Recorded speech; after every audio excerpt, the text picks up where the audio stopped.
இன்று பார்த்தீங்கன்னா விழுப்புரம் தெற்கு மாவட்ட பாரதிய ஜனதா கட்சியிலிருந்து பலவிதமான பொறுப்பாளர்கள், நிர்வாகிகள், தொண்டர்கள், கிளை தலைவர்கள், கிளை நிர்வாகிகள் என்று பல பேர் இன்று பாரதிய ஜனதா கட்சியிலிருந்து தங்களை விலக்கிக் கொண்டு மக்கள் போற்றும் மாமனிதன், இளைஞர்களின் எழுச்சி நாயகன், தன்மானமிக்க தலைவன், அரசியல் ஆளுமை கொண்ட மகத்தான தலைவன் திரு அண்ணாமலை அவர்களின் இயக்கத்தில் இன்று கிட்டத்தட்ட 100க்கும் மேற்பட்டோர் இணைந்துள்ளோம்.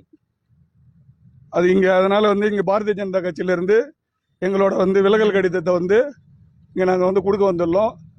இந்த கட்சி இந்த இயக்கத்தில் இணைகிறதுக்கு ரொம்ப பெருமிதமாக இருக்கு. தலைவர் அண்ணாமலை இதை ஒரு 5 வருஷத்துக்கு முன்னாடி ஆரம்பிச்சிருந்தாருன்னா இன்னைக்கு தமிழ்நாட்டோட முதல்வரே அவர் தான். எழுச்சி மிகு நாயகன், படித்த இளைஞர், மக்களுக்கு நல்ல தொண்டு செய்யக்கூடிய ஒரு மனப்பக்குவம் கொண்டவர். இதனால நாங்கள் இந்த இயக்கத்தில் இணையிறது எங்களுக்கு மற்றற்ற மகிழ்ச்சி, பெருமையாக இருக்கிறது. இதை கேட்கறத கேட்கலாம். தமிழகத்தில் பாஜக இதுவரைக்கும் வளர வேண்டியவங்களால பயணிக்கிறீங்க. தமிழகத்தில் பாஜக வளராதுன்னு ஒரு நம்பிக்கை. பாஜக வளராதுன்னு கிடையாது. கிட்டத்தட்ட பார்த்தீங்கன்னா உங்களுக்கு 3% இருந்ததை 18% கொண்டு வந்தார். 18% கொண்டு கூட்டணியில் இருக்கும்போது 18%, தனிப்பெரும்பான்மையாக இருக்கும்போது 11% கொண்டு வந்த அண்ணாமலை இன்னைக்கு 2026 சட்டமன்ற தேர்தலில் இன்னைக்கு ஒன்றுக்கு கீழே சதவீதத்தில் வந்துருக்குது.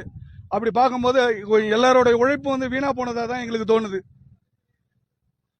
அதாவது மாநில செயலாளர் அப்போ செயல்படலன்னு சொல்ல வரீங்களா? மாநில செயலாளர் செயல்படலன்றது கிடையாதுங்க. மாநில நிர்வாகிகள் முழுவதுமே இது பண்ணல. எப்படியே என்ன உழைப்பவர்களுக்கு இங்கே எல்லாமே ஓரங்கட்டப்படுகிறார்கள்.